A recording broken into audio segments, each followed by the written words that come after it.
हवाई जहाज से बारात लेकर पहुंचे, गोवा में शानदार शादी की और आरोप ये कि पत्नी ने सुहाग रात पर ही कह दिया कि तुम्हारे साथ नहीं रहूंगी, अपने बॉयफ्रेंड के साथ रहना है। कानपुर से हैरान कर देने वाला मामला सामने आया। कानपुर के व्यापारी के बेटे आयुष खेमका की शादी 2021 में गोवा में हुई थी। आयुष हवाई जहाज से बारात लेकर गोवा पहुंचे।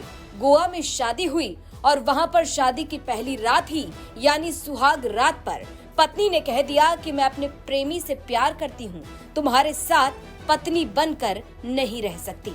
पति की माने तो सीसीटीवी वीडियो भी उसके पास है, जिसमें पत्नी उसी के घर में प्रेमी से गले लगती हुई नजर आ रही है। इस मामले में पति ने थाने में पत्नी के मामा शरद अग्रवाल पर मारपीट करने का आरोप लगाया और एफआईआर दर्ज कराई है। आरोप ये भी है कि पत्नी की शिकायत पर ससुराल वाले मारपीट करने आए थे। कहते हैं शादी 7 जन्मों का साथ होता है। हर लड़की के अरमान होते हैं कि जब वो अपनी ससुराल जाएगी तो वहाँ खुशी खुशी रहेगी, अपनी नई दुनिया बसाएगी। माना भी जाता है कि लड़की की ज़िंदगी असली उसकी ससुराल में ही शुरू होती है। लेकिन कानपुर में एक कहानी चर्चा का विषय बन गई है, जहाँ एक लड़की की शादी होती है और शादी के बाद पति का कहना है कि पत्नी ने पहली रात कह दिया कि मुझे तुम्हारे साथ नहीं रहना है, मुझे अपने प्रेमी के साथ रहना है। दिलचस्प मामला है, क्योंकि पति जो है शादी करने के लिए अपनी बारात जो है एरोप्लेन पे लेके गया था। गोवा गए, वहाँ बड़े आलीशान रिसॉर्ट में शादी हुई, बड़े अरमानों से शादी हुई, होनी भी चाहिए क्योंकि हर एक की शादी बड़े अरमानों से होती है, उसके बाद दुनिया बसती है। लेकिन इनकी रंगीली सतरंगी दुनिया, 7 जन्मों के रिश्तों की दुनिया बस नहीं पाई और टूट गई, क्योंकि पहली ही रात पत्नी ने कह दिया कि मुझे प्रेमी के साथ रहना। अब क्या हुआ, क्या कहानी है, खुद पति हैं, ये भी व्यापारी हैं, उन्हीं से पूछते। क्या नाम है आपका, पहले बताइए। मेरा नाम आयुष खेमका। आयुष, किस दर्द से गुजर रहे हैं, क्या हुआ? कहते शादी हुई, उसके बाद क्या हुआ उस शादी में? कब शादी हुई है? शादी हुई थी 2021 में, और शादी की फर्स्ट नाइट ही लड़की ने कह दिया कि उसका किसी और से अफेयर है और उसको उसी से शादी करनी है। तो ये कैसे माना आपने कि अफेयर है? और जब हम घर पे मौजूद नहीं थे तब उसने अपने बॉयफ्रेंड को हमारे घर पे बुलाया, जो कि सीसीटीवी में रिकॉर्डेड है, और उसमें हमने सब कुछ देखा। तब हमको पता चला कि अब तो मतलब वो लड़का हमारे घर ही आने लगा है। शादी कितने आलीशान स्टैंडर्ड से हुई थी और मतलब सहमति थी उसी परिवार के सबकी? हाँ, उनके परिवार की सहमति थी, पर लड़की ने बताया कि उसकी खुद की सहमति नहीं थी और उसके घर वालों ने उसकी ज़बरदस्ती शादी। तो अब लेटेस्ट क्या कर, लड़की ने आपके ऊपर केस किया है, आपने उसके ऊपर पहले किसने किया था? पहले मैंने लड़की के मामा ने, क्योंकि मेरे घर में घुस के मारपीट की थी और बहुत बदतमीज़ी करी थी, तो हमने उनके लिए एक कौन है प्रार्थना, शरद अग्रवाल और पदम अग्रवाल का, तो हमने एक प्रार्थना पत्र दिया था।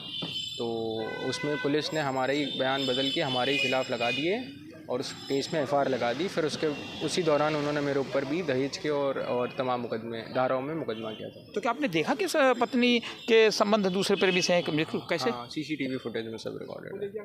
उसमें है सीसीटीवी फुटेज में क्या है उसमें कि वही जब बॉयफ्रेंड आया उससे सब मिलना जुलना, और फिर जब उसको कमरे में लेके जाना, सब चीज़ उसमें। कहते हैं पति पत्नी का संबंध 7 जन्मों का होता है। पत्नी पहले कैसे भी रही हो, अगर घर आ जाती है तो सही रास्ते पर आ जाए तो उसको स्वीकार कर लेना चाहिए। तो आपने समझाया नहीं उसको? हमने 3 बार कोशिश करी थी, 3 बार उसके घर वालों को सूचना भी दी थी, घर वालों के साथ मीटिंग्स भी की थी, परंतु वो लोग समझा रहे थे, लेकिन लड़की नहीं मानी। तो फिर अब मेरे पास कोई और चारा नहीं था। ये पति का दर्द है, उनके वकील साथ में हैं, पूछते हैं इसमें लेटेस्ट क्या चल रही है, लीगल प्रोसेस क्या चल रहा है। वकील, क्या नाम है आपका और क्या चल रहा है लेटेस्ट सब? मेरा नाम एडवोकेट मोहित श्रीवास्तव मेरा नाम है। इन्होंने 7/7/2022 को एक मुकदमा दर्ज कराया था आयुष खेमका की तरफ से। उनके पिताजी सतीश चंद्र खेमका जी ने दर्ज कराया था थाना ग्वालटोली में। लेकिन विवेचक महोदय ने, विपक्षीगण जो कि बहुत ही ताकतवर लोग हैं और प्रभावशाली भी हैं, उनसे मिल करके इनके बयानों को तोड़ मरोड़ कर लिख करके, इनके पिता के और इनके माता के बयानों को तोड़ मरोड़ कर लिख करके उस मुकदमे में एफआईआर लगा दी। जबकि इन्होंने उस घटना के पूरे साक्ष्य दिए थे। इन्होंने साक्ष्य दिया था कि लड़की किस तरीके से अपने बॉयफ्रेंड से मिल रही, सीसीटीवी फुटेज में कैद था। इन्होंने दिया था कि किस तरीके से उसके मामा लोगों ने घर में आकर मारपीट जबरन घर में घुस करी थी, उसका वीडियो भी था। और उसका इन्होंने भी दिया था कि ऑडियो रिकॉर्डिंग, जिसमें मामा कह रहे हैं कि पैसा तो देना ही पड़ेगा, नहीं तो इतने मुकदमे करा देंगे, समझ में इनको आ जाएगा। वो उन सब। शादी कितने में हुई थी, क्या अमाउंट खर्च आया दोनों? शादी में जैसा कि इन लोगों ने बताया कि लड़के का अपना स्वयं के लड़के के पिता करीब 50-60 लाख रुपए खर्च आया।